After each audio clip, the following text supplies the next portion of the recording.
What's up, YouTube? It's your boy, the Blu-ray Bandit, back with another mail call video. This time, entirely Criterion titles. Don't forget to like, subscribe, and hit the bell for your best shot at a free digital code. Let's see what I got.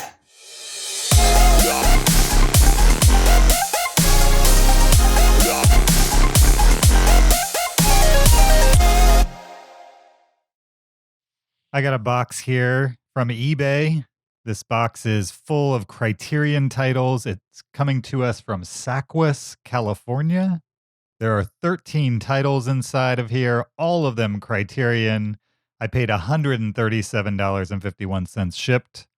Let's see what's inside. First up, we've got The Curious Case of Benjamin Button. Now, this is a Criterion title. Certainly, it even has the Criterion number. But I believe for a fleeting moment, they tried to release Blu-rays more on a mainstream level, and this was one of the first that they tried it with, The Curious Case of Benjamin Button. This is a David Fincher movie, the same guy who made Fight Club. It's a long one. I forget what the runtime is on this, but I believe it's easily north of 3 hours. It's a movie I enjoy. I plan on keeping this copy. It's scanned at about $5, so it's probably the least expensive Criterion Collection film to own on Blu-ray. But as far as I know, the only way to own it is to buy it via the Criterion Collection. So, great movie. It's definitely a drama, so don't go looking for any action. But it's got a great cast in Brad Pitt and Cate Blanchett and a strong director to guide it. It's definitely worth at least one watch. At minimum. Keeping it. Next up, The Umbrellas of Cherbourg. I believe that's how you say it. I'm not sure 100%. I should say, before we go any farther, I don't own any Criterion Collection titles, but I would like to. There are definitely a handful of films that you just can't get any other way.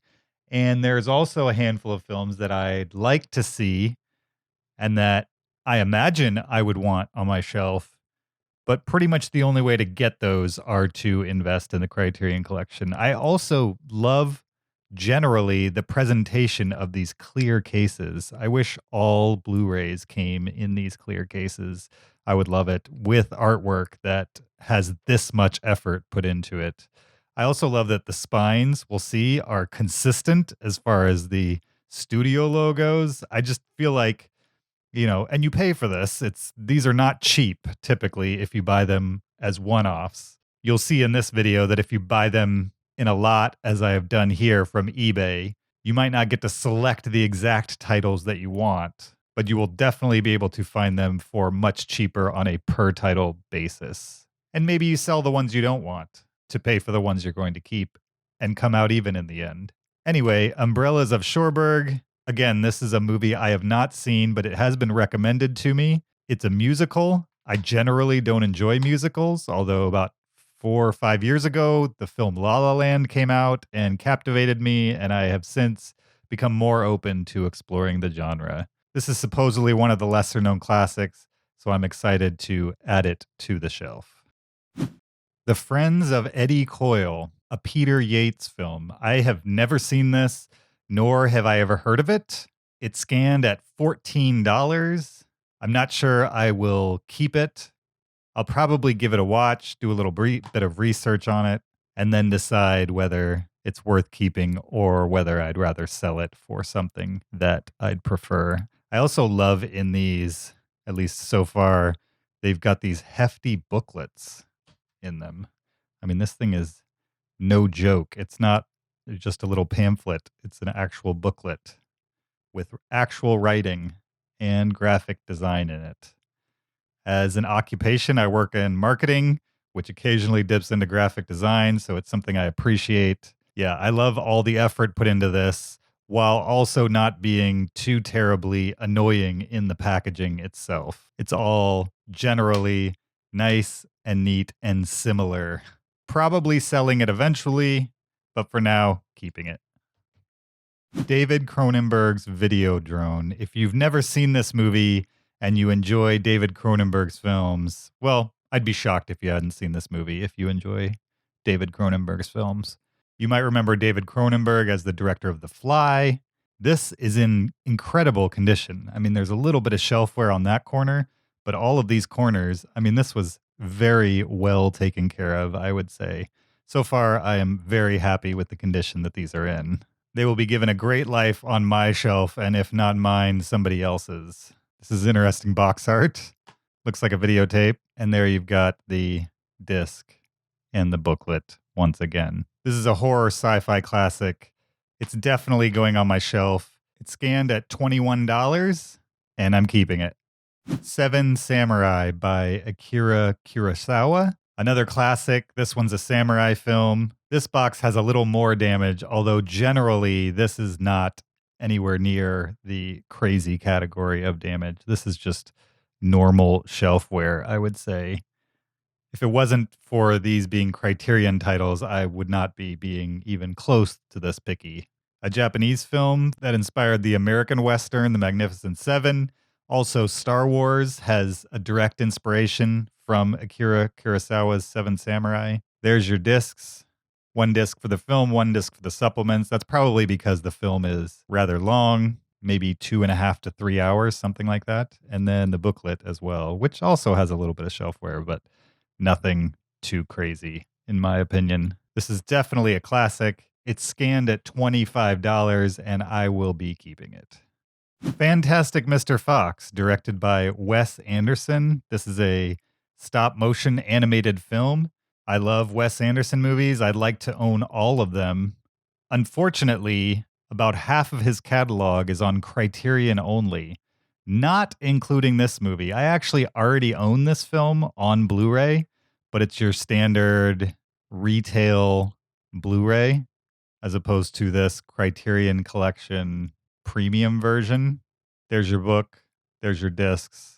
It looks like 2 DVDs, one being the film, one being the supplements, and then one Blu-ray with the film itself. Yeah, so I haven't decided whether I'm going to sell this version and just keep my standard version of Fantastic Mr. Fox. This one scanned at $25. I believe the other one might be worth 10 or so, probably a little less. So it just depends on whether I've truly got Criterionitis yet or not. Haven't decided yet, keeping it or selling it. Next up, Jean-Luc Godard's Band of Outsiders. I think I've seen one Godard film before. I don't even remember what it was called, but I'm sure I enjoyed it. He's a director I'd like to explore more. My podcast co-host is big into him and has seen a ton of his films. He brings them up all the time, and yet I've resisted it thus far. But one of these days I'm going to jump into it. This might be a good reason to watch this one. Band of Outsiders. It kind of looks like a gangster movie just from the graphics on the disc. This one's scanned at $15. I'm definitely going to keep it long enough to get a watch out of it. And if I enjoy it, I'll probably keep it forever.